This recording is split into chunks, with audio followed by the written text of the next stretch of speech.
দর্শক আপনাদের সবাইকে আমন্ত্রণ জানাচ্ছি ওয়াকার ফুটওয়্যার প্রেজেন্স লাইফস্টাইল 24-এ জীবনযাপনের নানা খবর নিয়ে সাজানো আজকের আয়োজনে আমি শরীফুল হক সাথে আছি।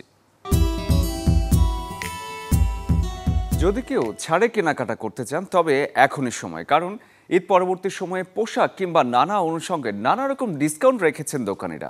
দর্শক আয়োজনের শুরুতেই তাই আপনাদের নিয়ে ঘুরে আসবো শপিং জোন থেকে, আর দেখব কোথায় কি কি অফার আছে আপনাদের জন্য।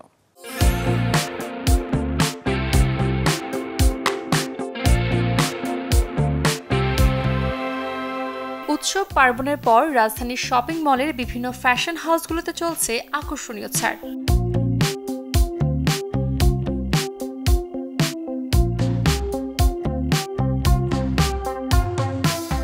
ব্র্যান্ডের দোকানগুলোতে ডিসকাউন্টে কিনতে পারবেন আপনার পছন্দের পোশাক। শপিং মল ঘুরে দেখা গেল অনেক ব্র্যান্ডের 70% পর্যন্ত দিচ্ছে ছাড়। সেখানে পেয়ে যাবেন পোশাক থেকে শুরু করে ব্যাগ, জুতা, গয়না, প্রসাধনী সহ অনেক কিছু।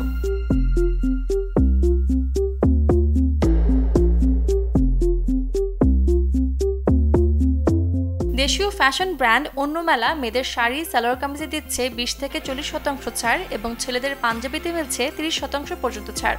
আসলে বাঙালিরা তো শাড়ির লোভ সামলাতে পারে না, মানে নতুন নতুন কি আসছে এটা দেখতেই হবে। সো এখানে এসে যখন আমি দেখলাম যে সেল চলছে, আমি আর দেরি করিনি, সাথে সাথে এখানে ঢুকলাম এবং অনেকগুলো শাড়িও পছন্দ করছি। রেগুলার প্রোডাক্ট নেওয়ার চেষ্টা করি, তার মধ্যে ছাড় থাকলে কিছু গিফটের আইটেম থাকে, সেখান থেকে অনেককে গিফট দেওয়ার জন্য বা ওকেশনালি কিছু নেওয়ার জন্য। আবার অনেক সময় দেখা যায় ঈদ পরবর্তী সময়টার মধ্যে বা ওই পয়লা বৈশাখের আগে এই ছাড়টা আসলে মানে আমি একজন ক্রেতা হিসাবে আমার কাছে সবসময় পজিটিভ সাইড। পছন্দ করছি, দেখছি, দুটোটাই করতেছি, ভালোই লাগতেছে। শাড়িগুলোতেই আমরা ভালো রেসপন্স পাইছি এবং আপনার বৈশাখের প্রোডাক্টে অনেক সময় মানুষ মনে করছে, যেটা আমার কাছে মনে হলো যে আমরা একদিনের জন্য একটা পরবো, তো একটু যদি থাকলো ওইখানে প্রোডাক্টের 50% আমাদের প্রায় ছাড় ছিল, 60% ছিল। তো তারা ওইটা দেখে টেকে ওইভাবে আর কি করতে মোটামুটি ভালো সেল হয়েছে আমাদের। ছেলেদের পোশাকে 10 থেকে 20% ছাড় দিচ্ছে ক্লোথিং ব্র্যান্ড ইনফিনিটি। এছাড়া ছোট্ট সোনামণিদের পোশাকে দিচ্ছে 10 থেকে 32% পর্যন্ত ছাড় ব্র্যান্ড শপ শিশু পরিবহন। পছন্দের পোশাক সাশ্রয়ী মূল্যে কিনতে চাইলে ঢু মেরে আসতে পারেন রাজধানীর বসুন্ধরা শপিং মলের বিভিন্ন ব্র্যান্ডের আউটলেটে। সূচনা হাসান, চ্যানেল 24, ঢাকা। আয়েশ করে এক কাপ চা কিংবা কফি পান করবেন, কিন্তু নানা কারণে তা হয়ে গেল ঠান্ডা। ভাবছেন ফেলে দিয়ে অপচয় করে কি লাভ, তার চেয়ে বরং কাপের সে চা কফি পান করাই ভালো। কিন্তু দর্শক, সব ভালো কিন্তু ভালো নয়, এতেও যে আছে মহা বিপদ। আধা ঘন্টা পর থেকে তৈরি করা চা ধীরে ধীরে তার স্বাদ হারাতে থাকে, আর 1 ঘন্টা পরেই স্বাদ পুরোপুরি চলে যায়। চায়ে থাকা ট্যানিন এবং ক্যাফেইন অক্সিডাইজ হতে শুরু করে, যা শরীরের জন্য ভীষণ ক্ষতিকর।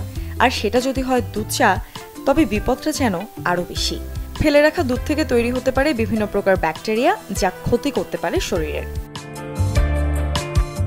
চায়ের মতো কফিতেও থাকে প্রচুর পরিমাণে ক্যাফেইন এবং অ্যান্টিঅক্সিডেন্ট। সময়ের সাথে সাথে তা অক্সিডাইজ হতে শুরু করে। 1 কাপ ব্ল্যাক কফি 1 থেকে 2 ঘন্টা পর্যন্ত টাটকা থাকে, এরপর স্বাদ, গন্ধ, পুষ্টিতে আসে পরিবর্তন। অন্যদিকে দুধ মেশানো কফি ঠিকঠাক থাকে মাত্র 30 থেকে 40 মিনিট।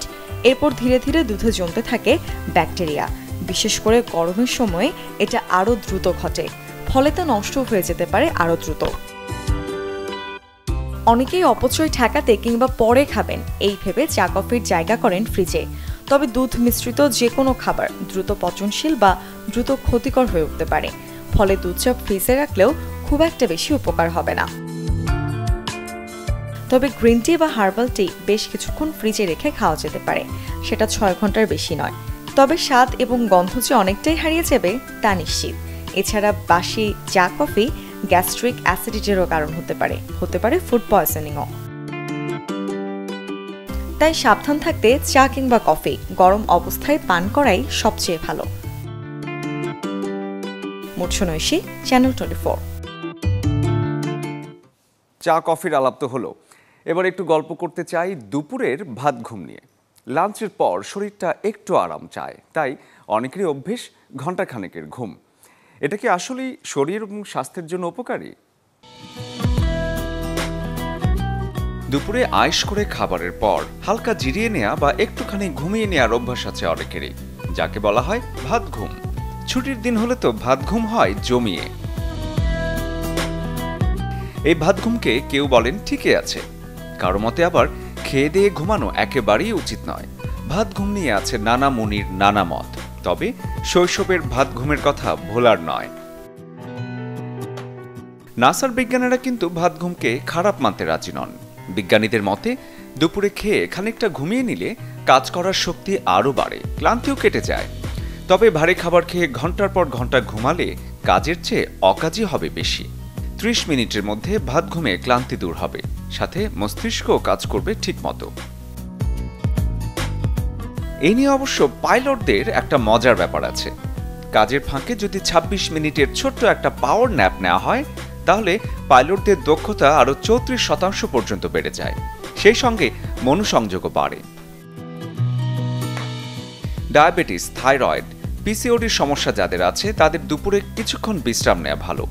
উচ্চ রক্তচাপের সমস্যা থাকলে দুপুরে কিছুটা সময়ের জন্য ঘুমিয়ে নেওয়া যেতে পারে, তবে সেটা অবশ্যই 30 মিনিটের বেশি নয়। শরীফুল হক, চ্যানেল 24। দর্শক, এবারে আপনাদের জানাবো এমন কিছু টিপস যা মেনে চললে কমবে মাসের বাজার খরচ। হ্যাঁ দর্শক, ঠিকই শুনেছেন। নিত্যদিনের খাবার তৈরিতে যে পরিমাণ তেল খরচ হয় তা কিছু উপায় মেনে কমিয়ে আনা সম্ভব। আর এর জন্য রান্নার সময় রাঁধুনিকে হতে হবে সাবধান। তেলের দাম যেন বাড়ছে রকেটের গতিতে, কিন্তু রান্নার স্বাদ বাড়াতে সবাই নির্ভর করেন এই তেলের উপরই, যে কারণে মাস শেষে বাড়ছে বাজার খরচ। কি উপায় তবে? এক্ষেত্রে কিছু টিপস যদি জানা থাকে তবে তা মেনে চললে রান্নাঘরের খরচ যেমন কমে আসবে, ঠিক তেমনি খাবারের স্বাদও হবে বেশ। ননস্টিক প্যানে তেল প্রায় লাগে না বললেই চলে। সামান্য ব্রাশ করলে রান্না হয়ে যায়। এতে যেমন তেল বাঁচে, তেমনি খাবারও ধরে না। একটা ছোট্ট স্প্রে বোতলে তেল ভরে রাখুন। রান্নার সময় তেলের কয়েক ফোঁটা স্প্রে করলে কাজ হয়ে যাবে। 1 টেবিল চামচ নয়, হয়তো 1 চা চামচে হবে রান্নার শুরু। ভাজা খাবারের চেয়ে বেক বা গ্রিল করা খাবার শরীরের জন্য বেশ স্বাস্থ্যকর, আবার এতে তেলও লাগে কম। সেক্ষেত্রে ওভেন বা এয়ার ফ্রায়ার ব্যবহার করলে রান্না হবে ঝটপট এবং লো অয়েল। ম্যারিনেশন করলে খাবারের স্বাদ এমনিতেই ঢুকে যায়, ফলে রান্নার সময় অতিরিক্ত তেল যোগ না করলেও চলে। ঝোল বা তরকারিতে কাঁচা মশলা বেটে দেওয়ার বদলে হালকা পানি মিশিয়ে রান্না করুন। এতে মশলা পুড়ে না, বরং কম তেলেই ভালোভাবে সেদ্ধ হয় খাবার। শুধু স্বাস্থ্য বা স্বাদের জন্যই নয়, প্রতি মাসে একটি পরিবারের রান্নার খরচ কয়েকশো গুণ কমিয়ে সাশ্রয় করা সম্ভব এই টিপসগুলো মেনে চললে। Desk report, channel 24। দর্শক, এই ছিল ওয়াকার ফুটওয়্যার প্রেজেন্স লাইফস্টাইল 24 এর আজকের আয়োজনে। জীবনযাপনের নানা খবর নিয়ে আবারও দেখা হবে আগামীকাল একই সময়ে। সে পর্যন্ত সবাই ভালো থাকুন, সুস্থ থাকুন, দেখতে থাকুন চ্যানেল 24।